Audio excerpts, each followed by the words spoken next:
Dogo hapo. Hao wanaokuambia uvunje laana, toa sadaka ya kuvunja laana.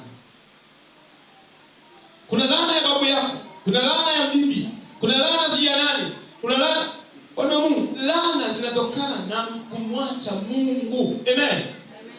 Ukitubu dhambi, ukaishi maisha ya utakatifu, hauna haja ya kutoa sadaka ya kujikomboa, kuvunja laana ya bibi, kuvunja laana. Ukiokoka wewe tayari. Amen. Ukiwa mtakatifu, ukianza kuandamana na Bwana, hauna sababu ya kusikiliza mafundisho ya upotovu yanasema jikomboe. Wewe ufanikiwi kwa sababu na laana ya babu yako, ya bibi yako, si ya nani, si ya nani, si ya nani. Huo ni utapeli. Amen.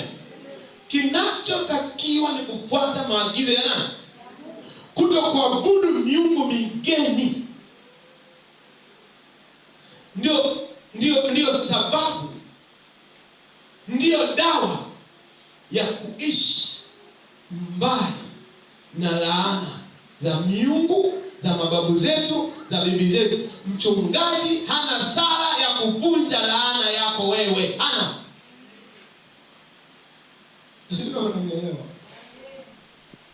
Askofu, mchungaji, nabii hana uwezo wa kuvunja laana za babu zako. Na automatically Mungu alizivunja pale msalabani. Amen.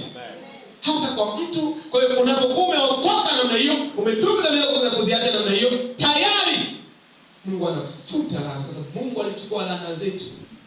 Akachukua laana zetu ili sisi tubarikiwe. Amen. Kama bado kidogo malizia kwa haraka. Tena itakuwa atakapokuleta Bwana Mungu wako na kutia katika nchi uendayo kumiliki, ndipo uiweke baraka juu ya mlima wa Gerizimu na laana uiweke juu ya mlima wa Ebali.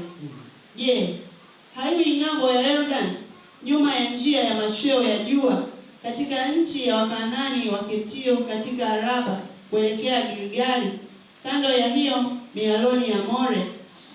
Kwani ninyi Amen. Tuishie hapo kwanza. Amen. Lakini miungu ni nini? Amen. Miungu ni nini? Miungu ni moja yale niliyokueleza. Tusifuate, tusiandamane nayo. Unajua kumfuata Mungu anaweza tuandamane naye, maana ni hapa kwa hapa. Amen. Yesu yuko ndani yetu. Alipo tupo.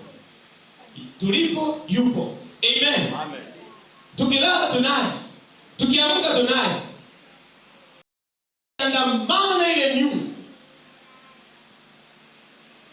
Maana ilipo miungu na wewe uko hapo. Yalipo machukizo na wewe uko hapo. Sasa miungu hiyo ni nini? Moja wapo ni yeye nimekutafsiria. Ni moja ya kitu chochote ambacho kimetengenezwa na Mungu. Mungu amekifanya, watu wenyewe wanaigiza. Hiyo ni sanamu. Hiyo ni miungu migeni ambayo hatupasi kuandamana nayo. Tunapokwenda uwani tunayo kichwani. Tunapoenda wapi tunayo mikononi. Tunapoenda wapi ndio. Mengine soma katika Mwanzo sura ya 35. Soma Mwanzo 35 mpaka mstari ule wa 5. Nitasoma mpaka wa 10, nitasoma kwa haraka. Kisha Mungu akamwambia Yakobo, panda uende Bethel, ukakae huko na ukamjengee Mungu madhabahu huko, yeye aliyekutokea ulipokuwa unamkimbia Esau ndugu yako. Hivyo Yakobo akamwambia watu wa nyumbani mwake pamoja na watu waliokuwa naye, iondoeni miungu ya kigeni ile iliyoko katikati yenu. Amen. Iondoeni, tuseme wote iondoeni. Kwa sauti iondoeni. Miungu ya kigeni ile iliyoko katikati yenu. Maana miungu ipo katikati yao. Wakikaa ipo hapa. Wakitembea wanayo. Wamegandamana nayo. Ndio inaitwa miungu. Mchungaji wako anaweza hajawahi kuambia. Mimi nakwambia. Kwa sababu nakupenda. Nataka uende Mungu. Yesu anarudi.